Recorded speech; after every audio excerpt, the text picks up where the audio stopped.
Well, welcome back. And like most of you, if you're a YouTube content creator, you're looking for an easier way to do things and not take up so much time. What a lot of people don't realize is creating the video is not that hard. Um, well, okay, maybe it is to a point. I guess it depends on your personality, how it comes off, what you script, if you script it all, or if you just wing it like I do. But on the other hand, it's more the editing.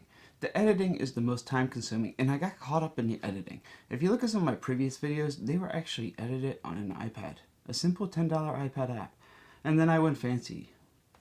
Bought this expensive app that's supposed to do text overlay and flashy beginnings and endings and tracking motion abilities and everything. You know what? I honestly don't think you care about it, and I'm starting not to care about it either. I find myself just not creating as much content. So what I'm looking for is an easy one-way solution that I can patch multiple HDMI cameras into a single capture device, and I could just switch between cameras and basically keep the same audio level. Now we're going to complicate this. We need to do this without we need to do this, and we need to make it a fanless solution. Wow. Well, I've spent a few months testing different boxes, and I've come down to one single vendor, and they have two boxes on the market that I think are the most viable and the best choice for what I'm looking to accomplish. Now, most of the time you look at these and you look at the reviews of these two boxes, these are HDML cloner boxes. These are usually for gamers. Okay, gamers. But that doesn't mean they need to be for gamers only. They can be for creating content too. They're fanless solutions. They're easy ways to create and capture content, and one is an HDML Pro and one is called the Evolve. There are some key differences between the Pro and the Evolve. They both come with the same software. Now if you choose to use your computer, there are some more advanced features that you can use with this using your computer. Just install the software, enter the key, register the software, activate it, and you're good to go. So I'm not going to go over the advanced features. I'm just going to go over the basic for how I was looking to use it, how I was testing it against its other competitors, other boxes that you may have seen if you were searching Amazon or eBay or other sales search sites. Boxes that are red and black. I won't put any kind of competitor names up there. And I'm going to give you the differences between them. And not so much the pros and cons, but which box will better suit your needs and which box I'm going to keep that's going to better suit my needs is what it comes down to. So let's look at the difference of them all. Over here, we have the HDML Cloner Box Pro. They both come with remote controls, easy access to click on and do what you need. Now, the Pro is slightly heavier than the Evolve, not by much. They're both about the same size, just one's more squared, one's more rectangular. The Pro here, I should mention the accessories they come with are pretty much identical. They both come with Toshiba 16 gig USB keys to start for storage media. They both come with a 2 amp 5 volt power supply to power them. They both come with a micro USB cord to USB to plug it into your computer if you choose to use the software. They both come with very nice, well done, surprisingly well done for the price, because both of these are just over $100. Color, nice high gloss, well defined instruction manuals. I was really surprised to see that. I wasn't expecting too much with it. Their support is really good. Open up an email, open up ticket support with them. They'll always get back to you within 24 hours and try to help you out the best they can. I know I tested their support. I've been in contact with their support. I've talked to them, and they are very fast at getting right back to you. When you talk to somebody at their support, they try to keep the same person on your case, so you're not dealing with multiple people. In my case, I talked to somebody named Julia, and I've been talking with her since I opened up the one case, actually. And it was a small case. It was a firmware case. It wasn't nothing big. So, but in our conversations and dealings, they decided to say, hey, well, you know what? We'll send you the Evolve so you can compare it to the Pro and do a side-by-side video. I said, what a great idea. I said, let's go ahead and do that. So this is what we're doing here today. They both come with an HDMI cable. Very nice to see. Remote features are different between the remotes because that's very dependent upon what the box is designed to do and what the box is capable of doing. So your features in the remotes are going to be a little different as far as what's on the remotes and the accessibilities, and I'll go over that as the video progresses, of course. So let's look at the Pro first. The Pro, you'll see this nice little, this looks like an HDMI cable. It's technically, by design and pin layout, this is an HDMI, but this is definitely not HDMI on this side. I mean, we have our VGA, we have our there we go, composite video, red, blue, green, and we have our video with our left and right audio RCA here. And this guy actually plugs into the middle. They call this the MMI in. Let's take a closer look at that real quick. So this is our MMI in here. It won't focus. Yeah, it sort of focuses. You know what? I'm hearing a train right now, and this is one of those things I'm just not going to care. We're not going to edit it. Yes, I live by a train. Sorry, deal with it. All right, 2 amp input, HDMI in, HDMI out, USB to PC, and our MMI in. MMI in is where this guy goes. This gives you the ability, let's say if you want a capture box that has the ability to record off of an RCA because you want to take some old VCR content and you want to take that and make that digital, so you put that on your NAS these days and get rid of the VCR and get rid of the VHS or even possibly beta tapes. This is one way to do it. Let's say you have a higher end, fancier DVR, or not DVR, sorry, higher end, fancier VCR, and it has a composite, more of a high def, lower high def resolution, but it has a high def resolution, a higher resolution capabilities using composite video with your red, green, blue. So you have the ability to do that too as well. You can capture video using composite, nice feature. You can capture a video off of a computer using this, plug it right into the computer and play a video back and capture it to feed it and stitch it whatever way you want to go. They both have a USB port on the side. We have a headset jack that actually does live monitoring, so you can hear your own voice, so you know exactly what level you're at and what you can expect the recording to hear you at if you decide to pump in your own audio. And speaking of your own audio, here's your mic input.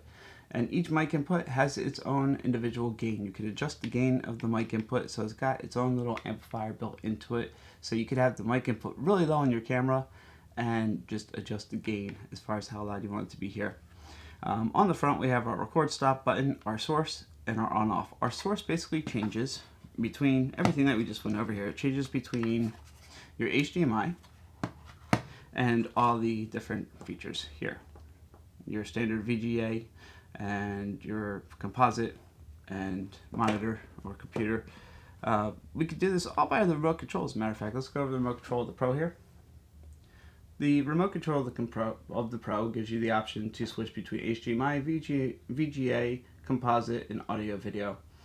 And then we also have our record, our stop button, our home button, and our back button.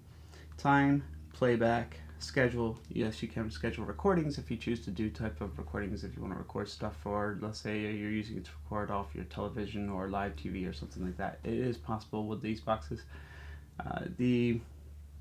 We have our 720p. We could actually manually select our resolution, 1080p or PC.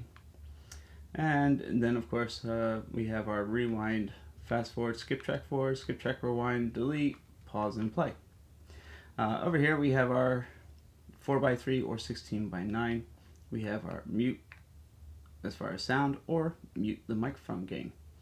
These buttons are multifunctional. They also navigate the menu, but you can also see this is plus speaker, minus speaker. So this is volume down, volume up. This is also plus mic, minus mic. So this is actually decreasing your mic gain and increasing your mic gain. And of course, OK is like your select or enter on most remotes. That pretty much covers the Pro. The Pro is capable of doing 1080p in, and it's actually capable of recording 1080p at 15 megabits a second, I believe it is, 30 frames a second at 1080 at 720p. That was capable of capturing 60 frames a second to the actual video file that you're making. And I believe that pretty much covers the Pro. I'm just going to go breeze the box here just for a second, make sure I'm not missing anything. Both well worth checking out though. full 1080p or 2K Ultra HD or 3K Ultra HD. These are pretty much inputs that it can take. It can take 2K and 3K input. It will not record 2K, 3K. The highest it will record is 1080. So keep that in mind. If you're looking to record a 4K signal, this is not for you. And you're looking to spend a lot more than I spent on these. Far much more, actually. Not what I need. I'm not worried about it. Now let's take a little closer look at the Evolve. The Evolve, we also have a little input jack here. But we have our basic left, right video, and it's done through a let's see, tip ring sleeve input headphone jack. Nothing too fancy here. So they kind of cut that back a little bit. They took away the composite. They took away the computer plug. Same kind of inputs, except we have one little advanced little feature here that was nice to see. A little bit of a step up. Over here we have our 5-volt 2-amp input. We have input 1 HDMI, input 2 HDMI. Here's where our little adapter goes for audio video left, right, in that I just showed you with the tip ring sleeve plug. We have our HDMI out and our HDMI micro to USB PC, if you choose to use the USB PC to do any of the video capturing directly onto the PC. Over here again we have our headset and we have our microphone input, which again, variable adjustable gain on the mic input. Over here we have the USB for hooking up your media, but we have one little extra piece. TF card, otherwise known as an SD card. And they're nice enough to even kind of put a little divot in here. Some companies forget to notch this little divot out. And I know it's a little thing, but it's annoying when you gotta use something else to stick in there to get that card out. Or you need to make sure you have a fingernail to get the card out. It's really annoying. Now, the TF card, or SD card, micro SD card I should say, is limited to a FAT32 file system and only up to 32 gigs. Keep that in mind. So this would be for smaller backup recording if you don't have a bigger stick available. One of the things you will notice is, though, I did mention that the power supply was 5 volts, 2 amps. 2 amps is a lot of power. Why do you need 2 amps? Well, because not only is this capable of recording, both these are capable of recording to USB, but in recording to USB, you can actually record to external USB hard drives without additional power. So this is a 1 terabyte SSD hard drive. Actually, this is what I'm going to use as my main capture from now on and store all my videos. Over here, this one is a standard hard drive, a little spin up laptop hard drive, and it powers it up, no problem, runs it, and I can record to it.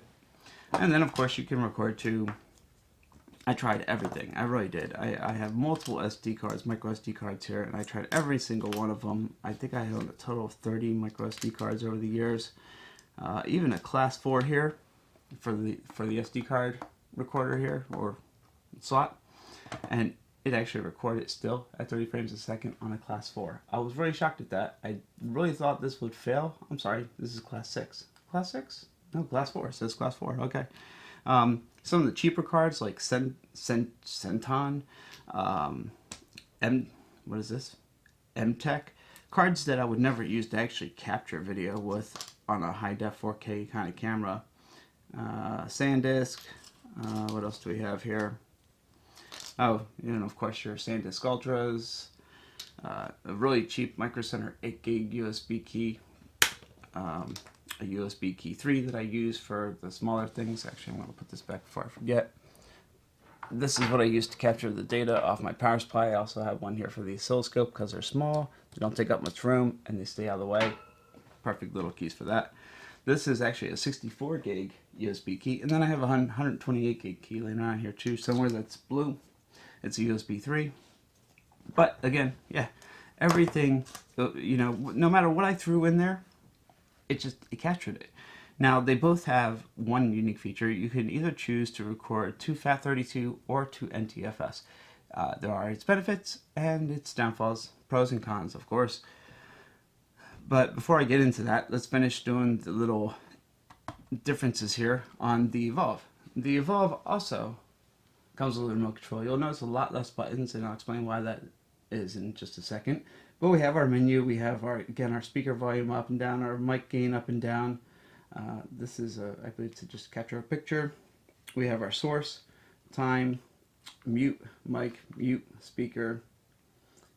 We choose our bit rate, we choose the schedule again, schedule recording 4:3 to 16:9, 1080p or 720p here, record, stop, OK, enter, select, and power. Really simple remotes, nothing complicated, they don't have to be. Now the nice thing about this is you do have two HDMI inputs, so you can change between two different sources. In my case, I'm going a little bit further. I want to be fair. So I actually have an HDMI switcher. I have a 5 HDMI port switcher that I actually plug into here. And I actually use this guy to switch between 5 HDMI ports. And I actually change HDMI ports on the fly. Now this was a big decision on which one I used to buy, because some of the boxes, when I switched the HDMI signal going into it, it didn't like that at all. It screwed the video up, and well, that was it. It got sent back. This one, all the Clonar Alliance actually boxes seem to have no problem with me switching the source I gave it, the video source I gave it. It didn't mind it at all. But then they said, well, we had this Evolve. It actually has a little 2-port switcher built in. That's great. But I actually run 4 cameras in my lab. But for most people, this might be the solution. You may not have to add an HDMI switcher at all, because at 2 ports, you have your main camera and maybe your overhead camera for teardowns. Or you have your main camera and your microscope camera over on the other bench. Maybe that's all you need. This may be an all-in-one solution. Neither one of them have fans. Very quiet, fanless solution. Exactly what I was looking for. So we had to run through the test. It's nice that they throw in a little 16 gig. It comes with the software. I think the software's on here. Maybe some instructions or a manual. Something's on here. I remember that. But it does come with a little 16 gig Toshiba key to start off with. Works really good. Let's go ahead and set my hard drive aside. And the one big thing about the Evolve is you'll notice it says 4K. Now again, this does not record in 4K, it only records in 1080p. The biggest difference being, though, is it's able to accept a 4K input and down convert it to a 1080p and record it at 1080p. So if you have a 4K signal coming in, you can take that 4K signal and turn it into a 1080p signal and record it and then play it back later, as if you use it as a digital DVR kind of thing. Let me get all these cards off of here. I recorded the same video clip with actually there was about 5 or 6 more SD cards in this pile. There was about 3 more USB keys and 2 more external hard drives I had. I recorded all the media, all the same stuff, all the same video clip, piped in through multiple inputs, through different ways of doing it, and the results were the same across the board. When I played it back and I checked the actual properties of the video, they were all the same bit rate, all the same frame rate, no drop frames, no digital etchy kind of looking weird squiggles or digital breakups or anything like that. Did a really good job. Didn't matter if I was recording to a really cheap USB key or if I was recording to the cheapest SD card I could find. I even stole an SD card that was a 4 gig SD card from my 3D printer and tried that, and it still recorded on that. I do recommend, though, however, if you're going to use the SD card as a backup recording media on this, you know, in case the USB key fills up or what have you, I do recommend at least using a class 10, and that is pretty much almost the standard these days, is a class 10 these days when it comes to SD cards. USB ports are USB 2.0, of course, the backwards compatibility. You can plug a USB 3 in there, it works just fine. We're able to record to the media in 2 different formats. Let me pull this back up so we know what we're talking about in the media. So recording into the media in 2 different formats, we're able to record to either FAT32. When it comes to the micro SD card, FAT32 only. When it comes to the USB on either one, FAT32 or NTFS. Benefits and cons. Benefits of recording in NTFS are, well, it actually records it in a single file.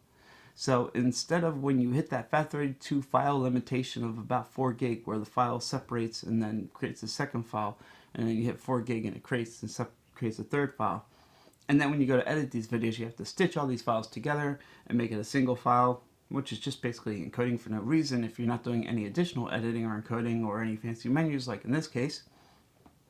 then you're wasting time. So in that case, I'm probably going to choose to record it in NTFS, make it a single file. I can pop that single file right off, and I can pop that right up to YouTube, call it a day. I'm done. Here's my video. Thanks for watching. On the other hand, FAT32 will split it into multiple file chunks. Some people actually prefer the multiple file chunks. At one point, I did prefer the multiple file chunks. It seems like things were a little bit faster when I was encoding. Made it a little bit more manageable as far as what section of the video I was working on. You know, I was working on one piece of the video at a time that was about a half hour long at a time or something, or 15 minutes long at a time, depending on what my bitrate I chose or the resolution or I was recording in. And I guess it's a preference in that matter too. And then of course there's also the matter of Mac versus Windows. Windows of course is going to read your NTFS format, but your Mac will not. Your Mac will read by default your FAT32 and have no problem with it. Can you take a 1 terabyte hard drive and format it into a FAT32? 1 terabyte? I'm not sure about. 256 gig? Yes, you can. Can you do that using your Windows machine? No. But you can do that if you have a Mac and you want to use a 256 gig external hard drive. You can do that using your Mac. Mac doesn't care. It knows that FAT32 technically is capable of doing larger than 256 gig partitions. But if you still want that one single file, that one large file, single shot recording, then you want NTFS. And if you want NTFS on your Mac, well then you're going to have to install a compatible NTFS driver on your Mac to be able to do this. There are several different drivers out there, of course, for accomplishing this particular task, and I tested about 3 of them. In fact, even the latest version of the Mac operating system does include a beta, and I emphasize on beta. And I do a lot of beta testing. This is not one that I want to beta test with. I really don't. I've read some horror stories. It's really not that good, and there's a reason Apple left it as a beta. But it does include a beta NTFS driver in there. There are some open source NTFS drivers out there too. Not quite as well. In this particular case, when it comes to the videos you record and things that you just don't want to corrupt, data that you don't want to mess up, and things that you don't want to have to re-record or redo again, I would actually pay a little bit and choose to go with buying an NTFS driver. In this case, I tested 3 different ones, which are actually purchasable. Is purchasable a word? It is now purchasable. So 3 different ones that are purchasable. And the one I chose, the one that I deemed the best actually, and believe it or not, when I double checked with Cloner Alliance here, they actually agree. Cloner Alliance's support, tech support, or engineers actually agree it is the one that they recommend as well. And I have to agree with them, is the Paragon 14. I think I was able to purchase it for about $18. In fact, I'll put a link down below here in the description. It gives you a slight discount. I think it's 20% off the retail price right now, as long as that link still works. When it stops working, please leave me a comment and I'll give you a direct link to it, which will be a little bit more than 18. It might be like $22, $23.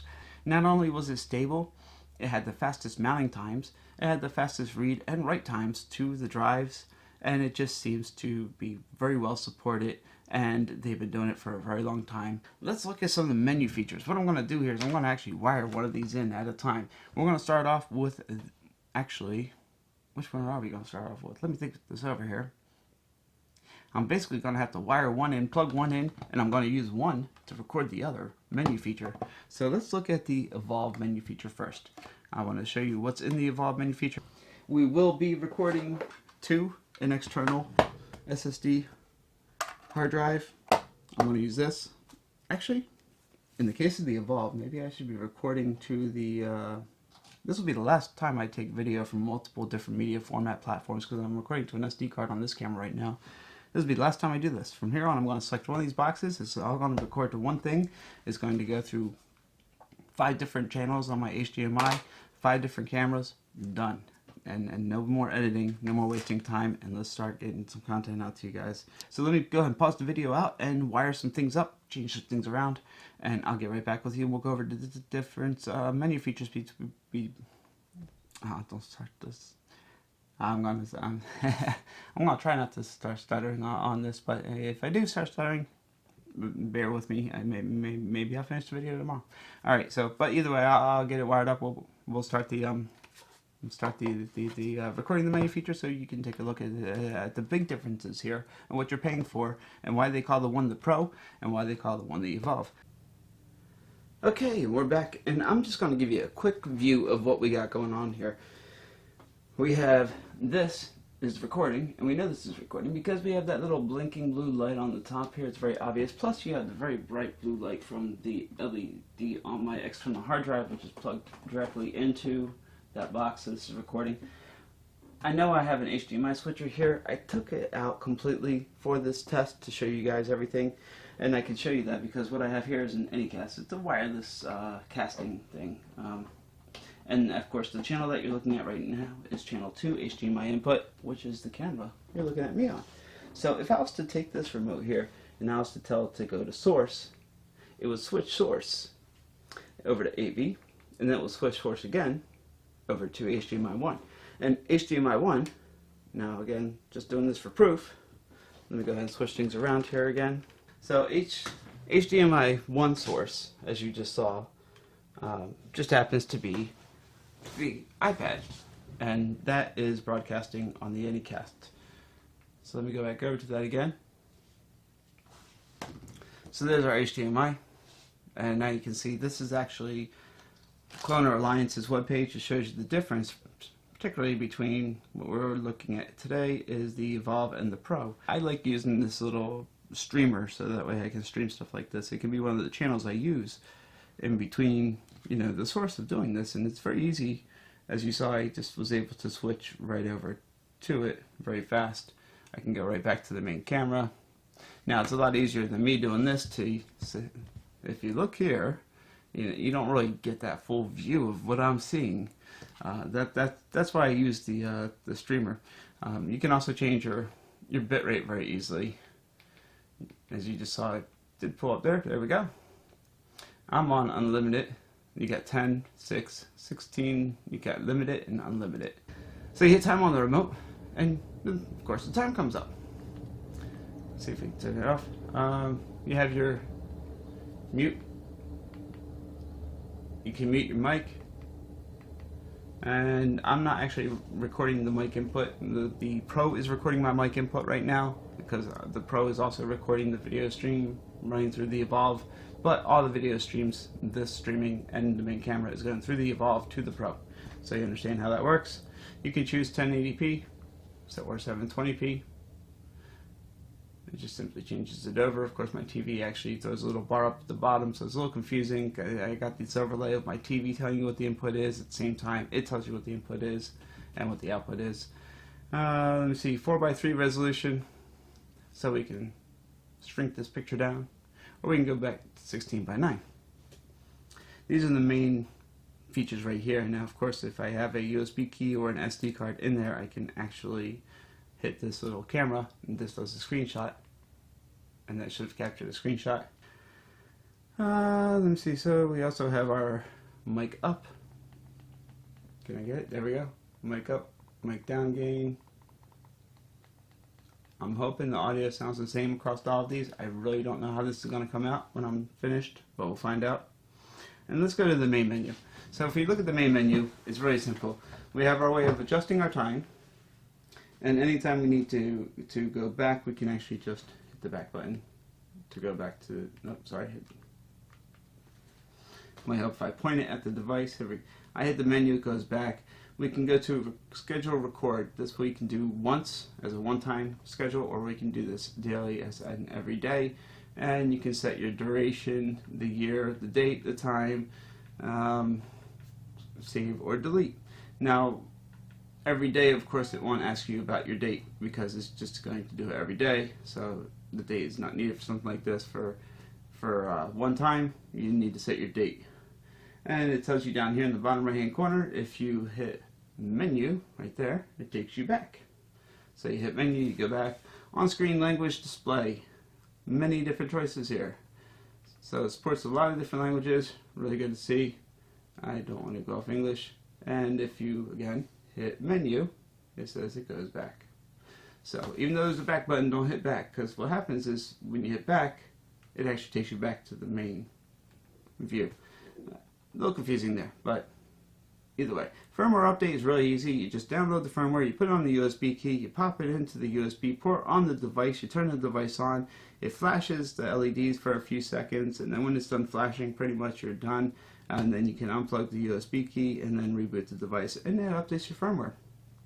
You restore everything to factory default, and here it actually tells you what version of firmware I'm currently running. That's it. This is the Evolve menu features.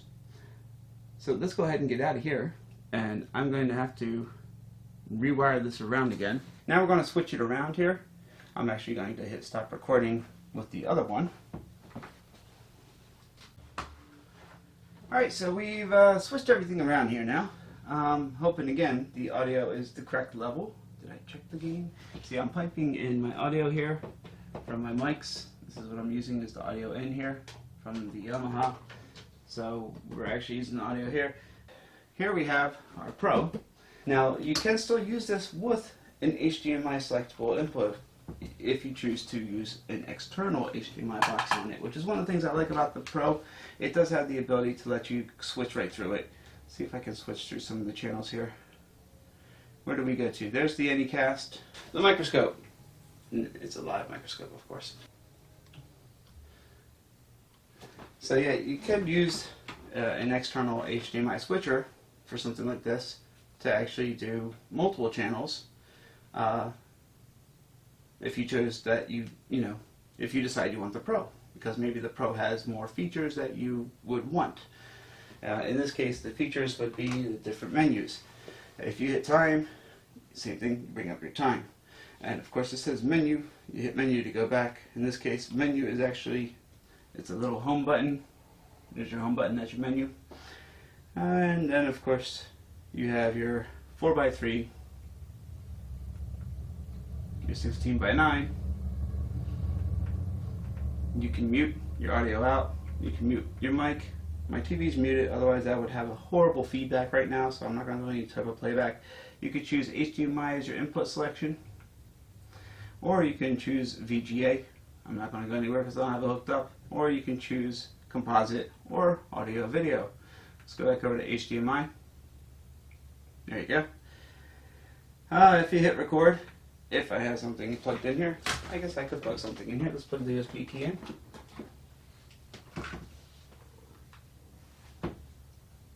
Can't detect USB device. I didn't give it a second to initialize.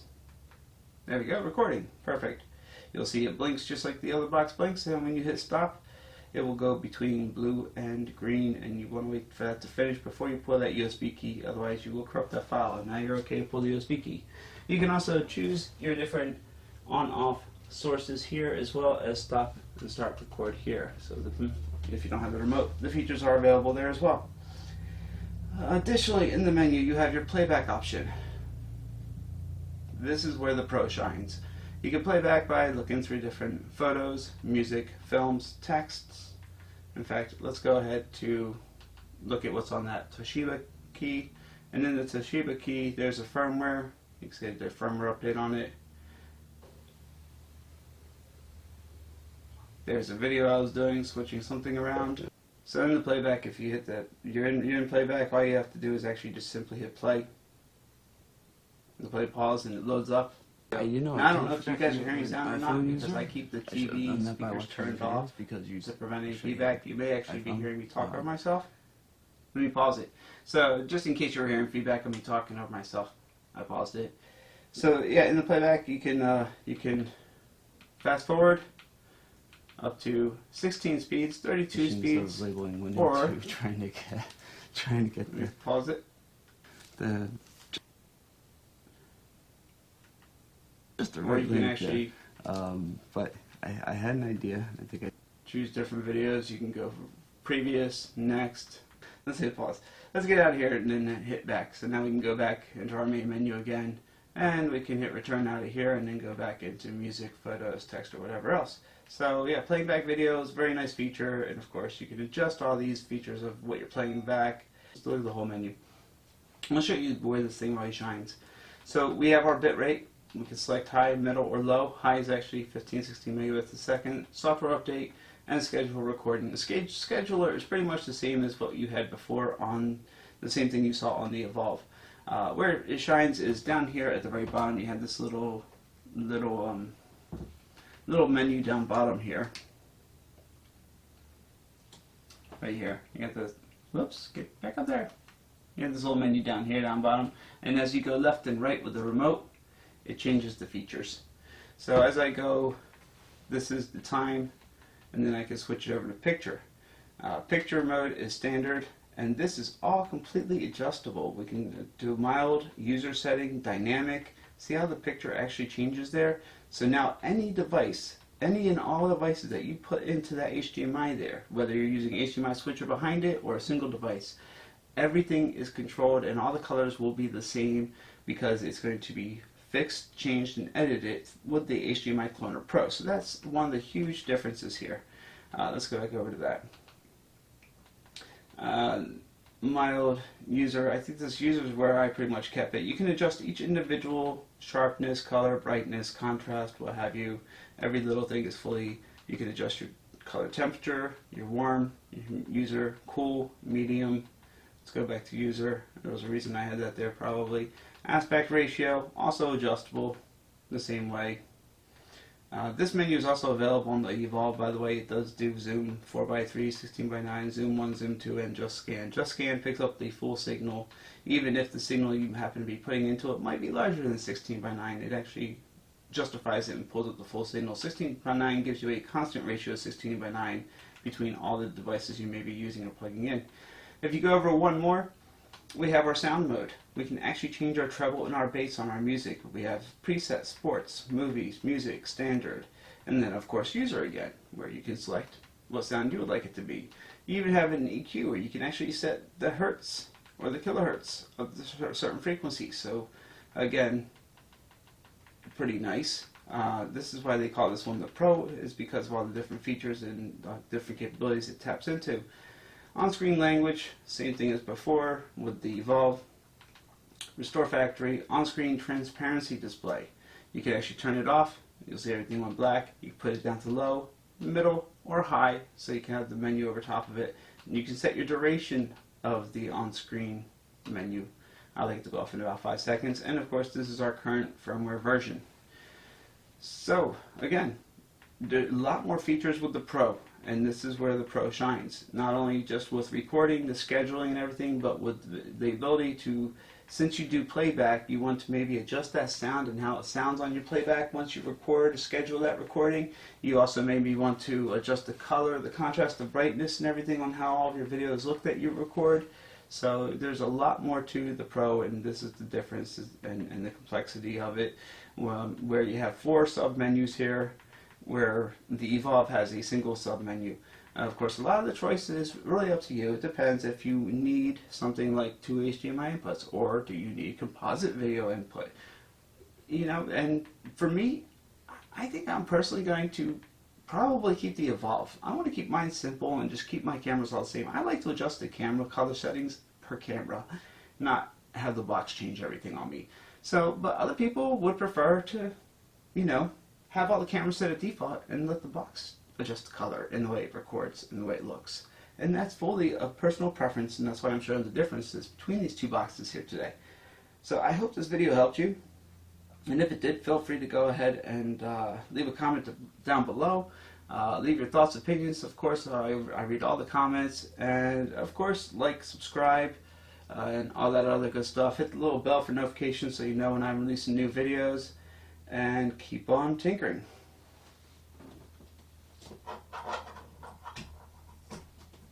Gotta stop recording.